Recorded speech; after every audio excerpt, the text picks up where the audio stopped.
গত রাত্রে 2 রাত্রে আরো একটা আযাব নাযিল হয়েছে, নতুন আযাব। এটা এই আযাবের নাম হলো আযাবুল বুলডোজার। এই আযাবের নাম আযাবুল বুলডোজার। বুলডোজার আযাব কারো হিসেবেই ছিল না। যারা বুলডোজার নিয়ে নেমেছে তারাও জানতে না যে এটা হবে। এগুলি আসমানে প্রোগ্রাম হয়, সেই অনুপাতে জমিনে কার্যকর হয়। সামনে আবার যদি ওরা ষড়যন্ত্র করে, নতুন আরেকটা আযাব আসবে, সেটার নাম আমরা কেউ জানি না, কিন্তু আসবে। আযাবুল বুলডোজার আমরা দেখলাম। অনেকে বলে যে ধানমন্ডি 32 কি করব, কেউ বলে মসজিদ বানাবো, কেউ বলে জাদুঘর বানাবো, কেউ বলে টয়লেট বানাবো, বিভিন্ন ধরনের কথা। এই মাসালার সমাধান কোরআনে আছে। কি হবে এটা কোরআন থেকে নিতে হবে। আল্লাহ তাআলা বলেন, ফাতিলকা মাসাকিনুহুম খাওয়ায়াতান বিমা যালামু। ওই দেখো ওদের ঘর বাড়ি পড়ে আছে, উজান বাড়ি, বিরাট বাড়ি, উজান বাড়ি, জনশূন্য বাড়ি, কেউ নাই, খাতা করছে।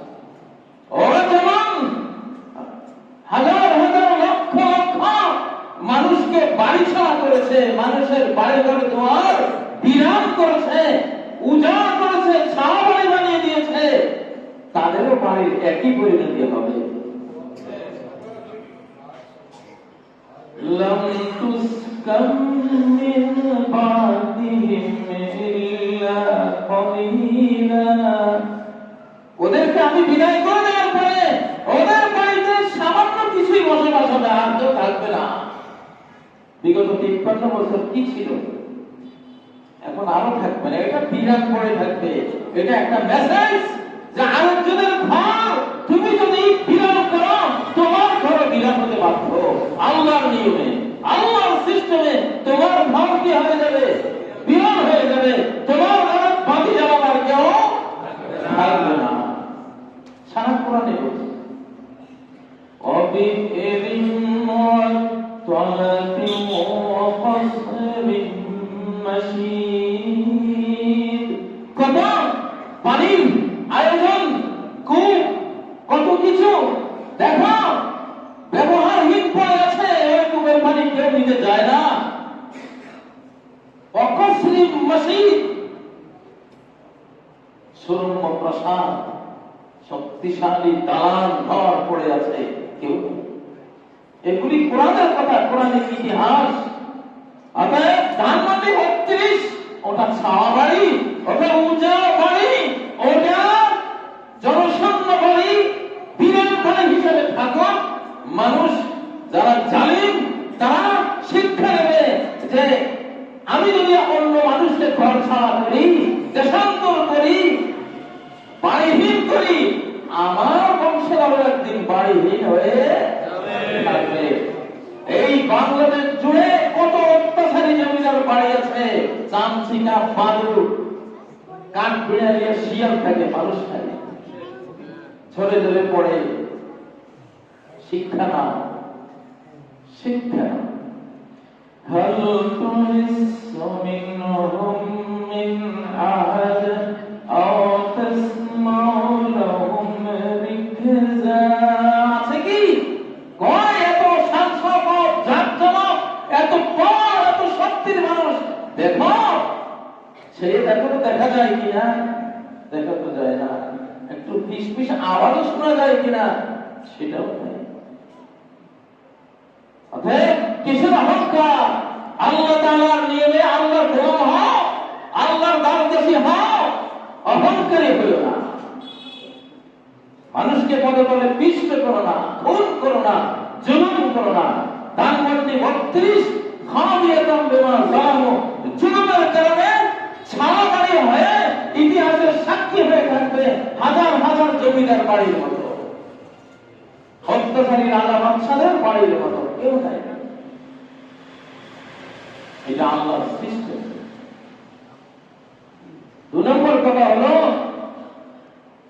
যারা বেঈমানদেরকে ভালোবাসে, মুসলিমদের বিরুদ্ধে বেঈমানদের শক্তি নিয়ে, মুশরিকদের শক্তি নিয়ে মুসলিমদের উপরে, মুসলিম জাতির উপরে, মুসলিম দেশের উপরে আক্রমণ করে, তারা মুসলিম না, তারাও অমুসলিম।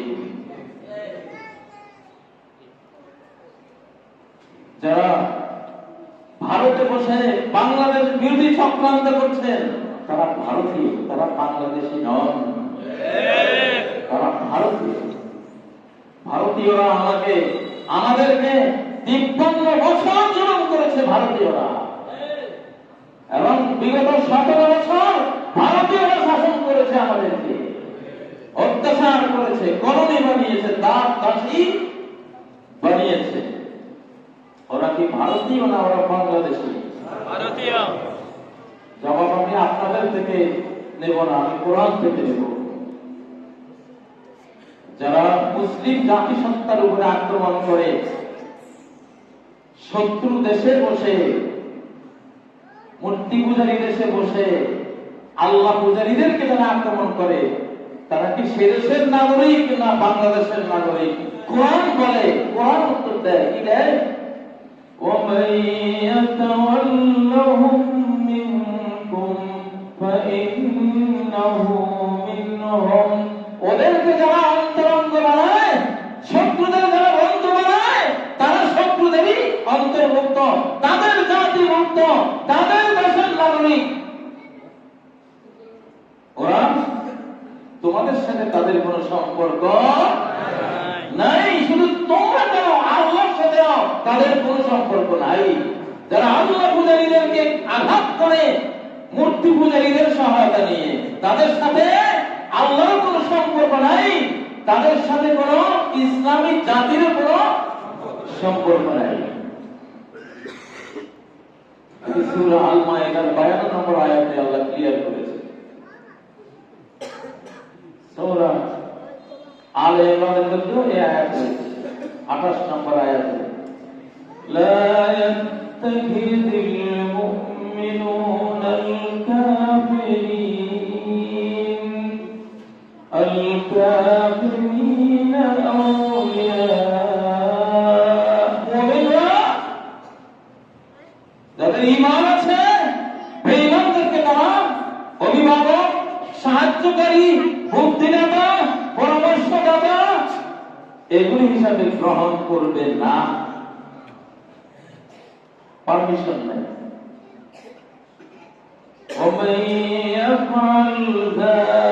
যেটা করবে, বেঈমানদেরকে পরামর্শদাতা, হেল্পার, সাহায্যকারী ইত্যাদি রূপে গ্রহণ করবে,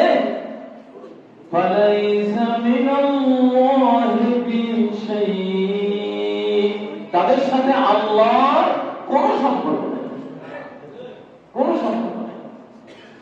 তাদের মূর্তির সাথে সম্পর্ক, দেব দেবীর সাথে সম্পর্ক, গণেশ নারায়ণের সাথে সম্পর্ক, আল্লাহর সাথে তাদের কোন সম্পর্ক নেই। কোরআনের কথা সূরা আলে ইমরান পড়ে দেন।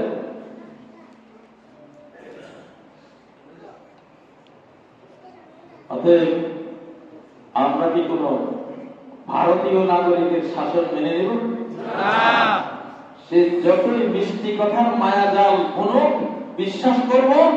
করা কি উচিত? এরা ইবলিস, এরা মানুষ শয়তান। জিন শয়তান বলেছিল, হে আদম, এই গাছের ফল না খাওয়ার কারণে আমি আজকে জান্নাত থেকে বহিষ্কৃত। আল্লাহ এমনটাই করে, এক একজনকে বানাইয়া কিছুদিন রাখে, পরে বের করে দেয়, তোমাকেও বের করে দেবে। তুমি যদি চিরস্থায়ী জান্নাতি হতে চাও, তাহলে আমি যেটা বলছি, এই গাছের ফলটা একটু খাও, এটা বৃক্ষ চিরন্তনী, চিরকাল জান্নাতি হয়ে যাও। কি মিষ্টি কথা, কি মায়াজাল বিস্তার করলো। হযরত হাওয়া আলাইহিস সালাম ইবলিসের এই মিষ্টি কথা ভুলে গেলেন, স্বামীকে বললেন, খাও না, এত সুন্দর কথা বলে, সেটা কত বড় ফ্রড, কত বড় ফেক, কত বড় ধোঁকাবাজ, প্রতারক, এটা তো হাওয়ায় বুঝে নেই। সে কসম করে বলছে, ইন্নী লাকুমা লামিনান নাসিহিন, আল্লাহর কসম করে বলছি শুধু তোমাদের ভালোই চাই। তোমরা জান্নাতে থাকো, আমি গেছি আমার ভাগ্যে যা হওয়ার হয়েছে সেটা নিয়ে আমার আর এত দুঃখ করে লাভ কি। তোমরাও যাতে ওরকম না হও, জান্নাত থেকে বহিষ্কৃত না হও, তোমাদের নিয়ে আমার যত টেনশন, যত ডিপ্রেশন, যত চিন্তা, অন্তত তোমরা বেঁচে যাও। মানে আল্লাহকে বানাইছে শত্রু, আর সে হয়েছে এখন বন্ধু। সৃষ্টিকর্তা, পালনকর্তা এবং নিয়ন্ত্রণকারী, তার নির্দেশ ছাড়া কোন জীবন সৃষ্টি হয় না, তার নির্দেশ ছাড়া কারো মৃত্যু আসে না, একটি পাতাও ছড়ে না, কোন বীজ উৎপন্ন হয় না, সমস্ত কিছুর গোপন অদৃশ্য নিয়ন্ত্রণ তারই হাতে ব্যস্ত রয়েছে। ফাসুবহানাল্লাযী বিয়াদিহি মালাকুতু কুল্লি শাইইন ওয়া ইলাইহি তুরজাউন। পবিত্রতা বর্ণনা করছি সে আল্লাহ, শুধু যার হাতে রয়েছে সকল জিনিসের গোপন নিয়ন্ত্রণ, অদৃশ্য নিয়ন্ত্রণ, অদৃশ্য মালিকানা, অদৃশ্য এক্সিকিউটিভ পাওয়ার, অদৃশ্য নির্বাহী ক্ষমতা, সব কিছু তার হাতে, কিন্তু কেউ দেখে না, দেখা যায় না। এই বিদ্যুৎ না হলে ফ্যান ঘুরে না, কিন্তু বিদ্যুৎ আমরা দেখি না। সে দৃষ্টির আড়ালে ফেরেশতারাই সবকিছু আল্লাহর কর্ম সম্পন্ন করে, আমরা দেখি না। ইবলিস অদৃশ্য থেকে মানব জাতির সকল সর্বনাশ সাধন করে, আমরা দেখি না। আমাদের যে রূহ, যে আত্মা, সেটাই আমাদের জীবন, কিন্তু আমরা দেখি না। অদৃশ্য জগৎটাই অনেক বড়। সে অদৃশ্যের মধ্যে সকল অদৃশ্যের বড় অদৃশ্য হলেন আল্লাহ নিজে। সবকিছু তিনি চালান। প্রিয় মুসল্লিয়ানে কেরাম, বর্তমান যে যুগ, বিগত এক শতাব্দী শেষে, শয়তানের যুগ শেষে, কর্ম শয়তান, শয়তানের যুগ শেষে আরেকটি যুগ এখন শুরু হয়েছে। এটি আল্লাহর যুগ, আল্লাহর পর্ব।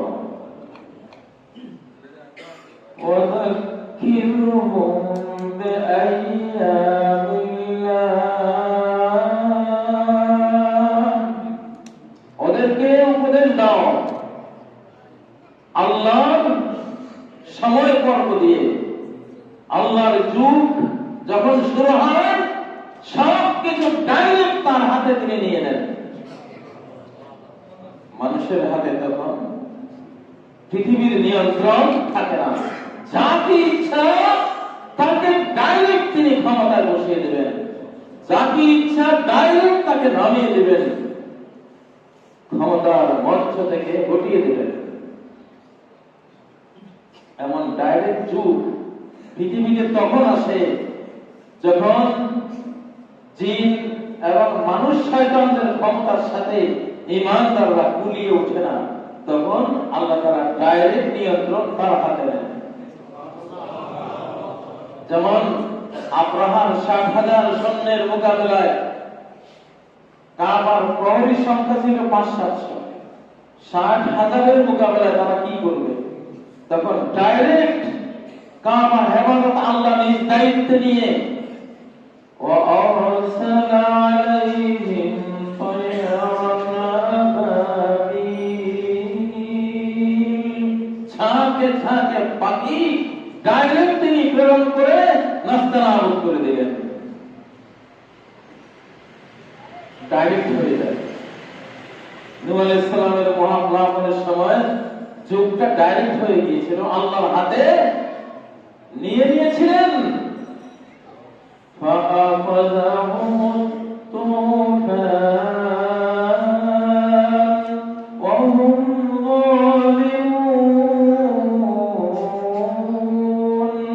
এক জলোচ্ছ্বাস মারাত্মক প্লাবন, বিশ্বগ্রাসী প্লাবন ওদেরকে পাঠাল করল। তাদের জালিম অবস্থায়, মুশরিক অবস্থায়, অপরাধী ক্রিমিনাল অবস্থায় এই শাস্তি ডাইরেক্ট আল্লাহর পক্ষ থেকে তাদের উপর এসেছে। ফেরাউনের সময় ডাইরেক্ট হয়ে গিয়েছে, লূত আলাইহিস সালামের সময় ডাইরেক্ট হয়ে গিয়েছিল। ফাজাআলনা আলিয়াহা সাফিলাহা ওয়া আমতারনা আলাইহিম হিজারাতাম মিন সিজ্জিল। আমি আমাদের যে বিরাট একটা দেশ ছিল, পুরো দেশকে উল্টিয়ে উপরেরটাকে নিচে নিয়ে গেলাম, নিচেরটাকে উপরে উল্টিয়ে নিয়ে আসলাম, আর আকাশ থেকে পাথর বর্ষণ করলাম ডাইরেক্ট। বর্তমান যুগটাও আমার ডাইরেক্ট হয়ে গেছে। কেউ কল্পনাই করতে পারবে না আযাব কোন দিক থেকে আসে।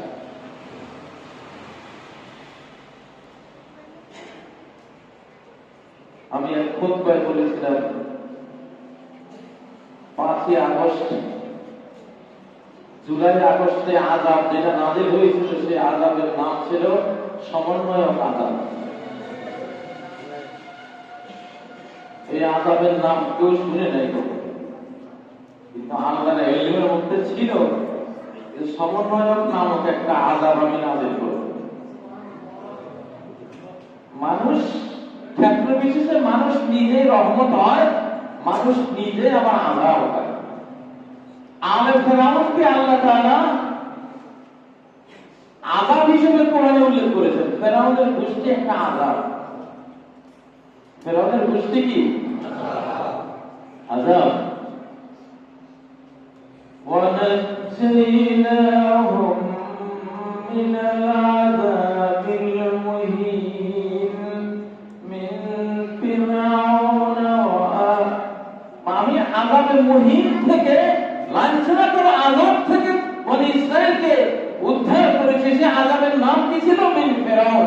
ফিরাউন, ওই আযাবটা কে ছিল? ফিরাউন।